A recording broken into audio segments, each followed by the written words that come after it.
Prime Minister Narendra Modi begins his visit of New Zealand on Friday. In fact, it's the first time that an Indian Prime Minister is visiting that country in 40 years. It is, of course, Prime Minister Modi's first visit to New Zealand. This, of course, will conclude his third leg of the three-nation tour that he's undertaken this week, which first went to Indonesia, then Australia, and the final leg in New Zealand. I'm now joined by a very special guest, the Leader of the Opposition in the current New Zealand Parliament, former Prime Minister, Mr. Chris Hipkins. Thank you very much for speaking with us here on Times Now. Prime Minister Modi starts his New Zealand visit today. That's Friday. It's the first time an Indian Prime Minister is visiting your country in 40 years. What are you expecting in terms of tangible outcomes from this visit? Modi's going to get a very warm welcome in New Zealand. We obviously are excited to have him coming to visit New Zealand, particularly off the back of our signing of a free trade agreement between New Zealand and India. We think that's a significant milestone for both countries. So we're looking forward to welcoming Prime Minister Modi here in New Zealand so that we can continue to build that relationship. It's an important one for us here in New Zealand. We've got a lot of Kiwi Indians living here. We've also got a lot of opportunity economically to further the links between the two countries, and we're looking forward to being able to explore the opportunities to do that. Mr. Hipkins, you mentioned about the FTA. The FTA has been signed a couple of years ago, but it's still not been ratified by the New Zealand Parliament. Your party, the Labour Party, has agreed to support the FTA, but there are elements within the ruling coalition, the New Zealand First Coalition, who have expressed their reservations regarding the FTA. Do you reckon the FTA will have a smooth passage in the New Zealand Parliament? I think the free trade agreement will get a reasonably smooth passage through the Parliament because it has the two major parties supporting it. We have a job as the opposition to scrutinise the agreement that the current government signed New Zealand up to, and we've done that.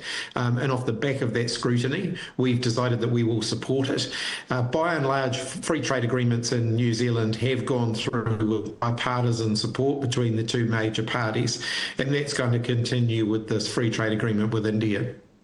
I just want your comments in broad terms, really, about what we're seeing around the issue of trade and tariffs over the last year, maybe last couple of years.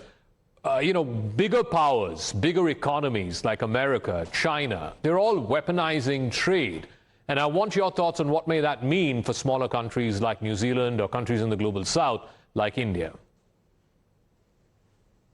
New Zealand's a small trading nation, so we rely on being able to export our goods to the world for our livelihoods. So we don't want to see an increase in protectionism. We do want to see a continuation of the rules-based order that's worked very well for small countries like New Zealand. It's allowed us to grow our exports. It's allowed us to gain a good income from doing that and create good, well-paid jobs here in New Zealand. We recognise that every country will act in its own economic interests, but being part of a robust rules-based system internationally is in everybody's best economic interest. And so we hope that we can continue in that spirit. So you talked about the rules-based order. We're now seeing signs of the war in Iran restarting. There have been multiple attacks back and forth between America and Iran. Again, I want your thoughts on what may that mean in terms of down-the-line consequences for fuel importing countries like New Zealand or India for that matter. The war in Iran has not been good for the global economy, and it's certainly not been good for a country like New Zealand. Every New Zealander is feeling the effects of that every time they drive into a petrol station to fill up their car. We see it in the prices that we're paying for imported goods, and we see it in the global instability that we're experiencing at the moment and the effect that that has on sectors like tourism, which is obviously a very important sector for New Zealand. So we're concerned about the ongoing escalation of tensions in that part of the world. This war, which was ultimately started by the US and Iran, is not one that New Zealand should be supporting. So the Labour opposition in New Zealand is opposed to it. And we hope that peace can be reached quickly so that stability can be restored to that part of the world and then hopefully to the world economy.